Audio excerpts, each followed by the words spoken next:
वैसे तो हम सारे वो वाले गलत काम करते हैं जिनसे हमारा कोई फ़ायदा हो, लेकिन एक ऐसा काम है, एक ऐसा स्कैम है जो हमारे साथ ही हो रहा है और हम खुशी खुशी बर्दाश्त कर रहे हैं और उसके अगेंस्ट कोई बात भी नहीं करता। कम्प्लीटली नॉर्मलाइज़ कर चुके हम उस चीज़ को अपनी ज़िंदगी में पिछले 15-20 सालों से।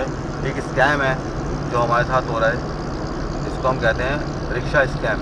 एज़ पर द लॉ हर रिक्शे के अंदर एक मीटर होना चाहिए और आप जब रिक्शा रोकते हैं तो आपको किराया नेगोशिएट नहीं करना होता। 250, हाँ 250, 250 रुपये तो 200 बस। आपने उसको पूछना होता है भाई यहाँ चलोगे, वो कहता है हाँ।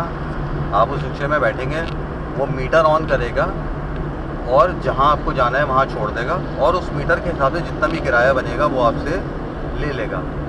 और इस मीटर का पर किलोमीटर फेयर जो है वो फिक्स्ड होता है बाय द गवर्नमेंट। जिस तरह जो और ऐप के थ्रू हम राइड्स बुक करते हैं उनमें जिस तरह किलोमीटर वाइज रेट्स होते हैं, 15 रुपये किलोमीटर, 10 रुपये किलोमीटर या वट एवर जो भी रेट्स हैं, इसी तरह रिक्शे के अंदर एक मीटर होता है जिसका किराया गवर्नमेंट की तरफ से फिक्स होता है और ये उसकी लाइबिलिटी है कि वो आपको मीटर के हिसाब से जो है वो लेकर जाए। मुझे नहीं पता आखिरी बार कौन आप में से रिक्शा जो है वो मीटर के हिसाब से कहीं गया हो। ये बात सिर्फ वही लोग जानते हैं जो मेरे जितने पुराने हों, यानी कि बहुत पुराने, यानी कि 90s के जो बच्चे हैं, सिर्फ वही ये बात जानते हैं कि रिक्शे में मीटर होता है और रिक्शा जो है वो मीटर के हिसाब से चलता है। और ये चेंज ऐसे हुआ कि पहले तो आप रिक्शा रोकते थे, आप उससे पूछते थे भाई तारिक रोड जाओगे, वो कहता था हाँ। आप बैठते थे, वो मीटर ऑन करता था और आप लोग चले जाते थे। फिर ट्रेंड चेंज हुआ, फिर आप रिक्शा रोकते थे, आप उससे पूछते थे भाई यहाँ जाओगे, वो कहता था हाँ। फिर आप पूछते थे, फिर आप बैठते थे, वो कहता था भाई इतने पैसे लूँगा। आप कहते थे नहीं भाई मीटर से चलो।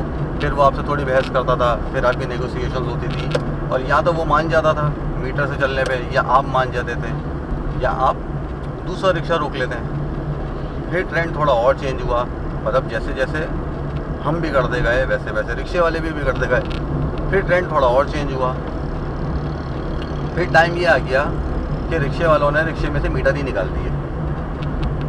यहाँ अगर आपने कभी रोक के पूछा गया भाई मीटर से चलोगे, उसने साफ इनकार किया और वो आगे बढ़ गया, तो आपको लगा कि ओहो यार अब तो रिक्शा ही नहीं मिलेगा। यानी कि मीटर वाला कॉन्सेप्ट जो है वो अब ख़त्म हो चुका है। तो हुआ ये कि अब आप रिक्शा रोकते हैं, फिर आप उससे नेगोशिएशंस करते हैं कि भाई इतने रुपए ले लो, इतना किलोमीटर, इतना दूर है, इतने पैसे ले लो, वगैरह वगैरह, और फिर आप रिक्शा यूज़ कर लेते हैं। हालांकि ये टोटली गलत चीज़ है और ये वो गलत चीज़ है जिससे आपका ही नुकसान हो रहा है, क्योंकि आपने रिक्शे वालों को बिगाड़ा और उनको जो है वो, जब उन्होंने ये वाला ट्रेंड स्टार्ट किया कि जी मीटर से नहीं चलेंगे, मीटर नहीं चलेगा, बगैर मीटर के जाएंगे, तो हमने उस चीज़ को इनकरेज किया कि हाँ यार चलो बगैर मीटर के चलते हैं। जितने पैसे मांगे उसने, मुंह मांगे हमने दिए उसको।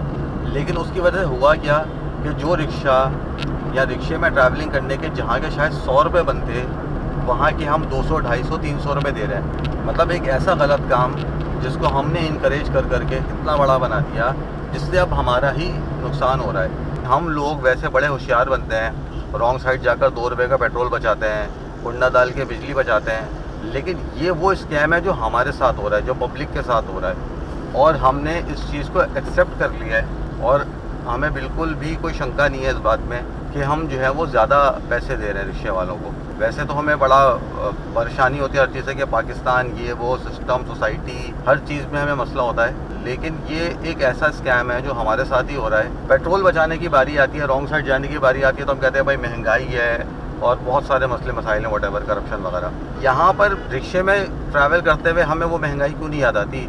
हम क्यों नहीं इन्फोर्स करते इस चीज़ को कि भाई मीटर से चलें? और अगर वो ठीक है एक दिन में नहीं होगा, लेकिन अगर सब लोग ये वाली चीज़ इन्फोर्स कराना शुरू करें या कोई इस पर पिटीशन वगैरह डाले या ट्रैफिक पुलिस को इन्वॉल्व करे इस चीज़ में, तो शायद कुछ अफाका हो जाए।